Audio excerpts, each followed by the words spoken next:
So yun, day 14 na ngayon. Then naayos ko na din yung pagtulog ko, sana magtuloy-tuloy. Ngayon sana yung rest day ko kaso di ako nakatulog kahapon. 24 hours akong gising. So ngayon tayo magbabawi. Baka ang gawin ko is itutuloy-tuloy ko na to, di na ako magre-rest day.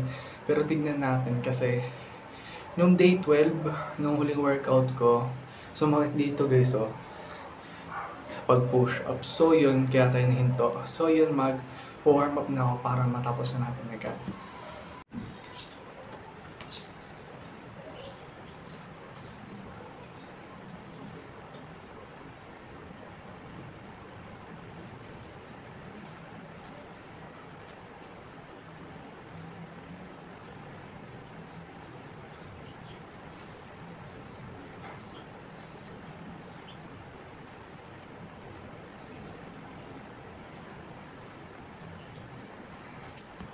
Tapos ako mag-warm up.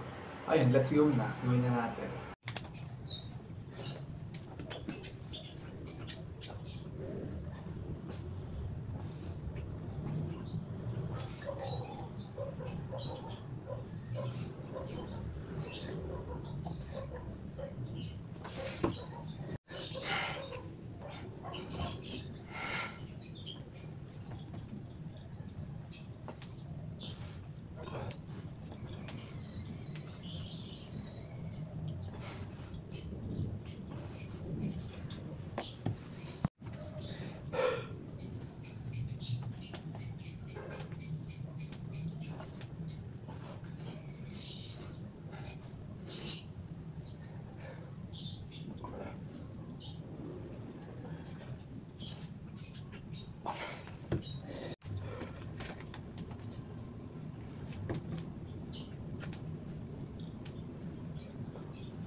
So yun, tapos na tayo. Ay, hindi pa pala.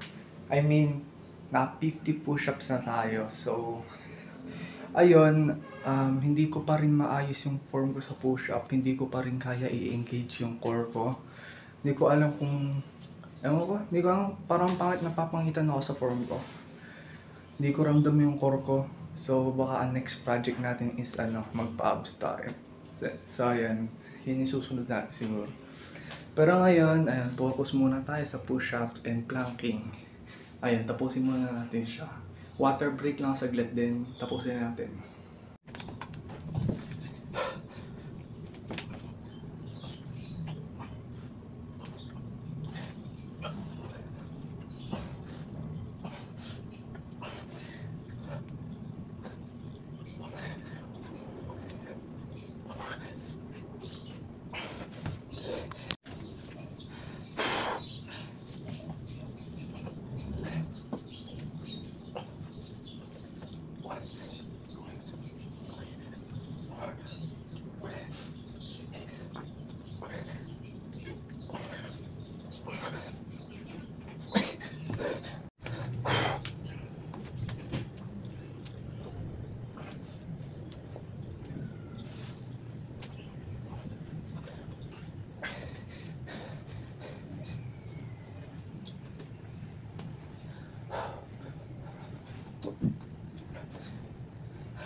tapos na tayo. Kita-kits bukas sa pang 15th day natin. Ayun.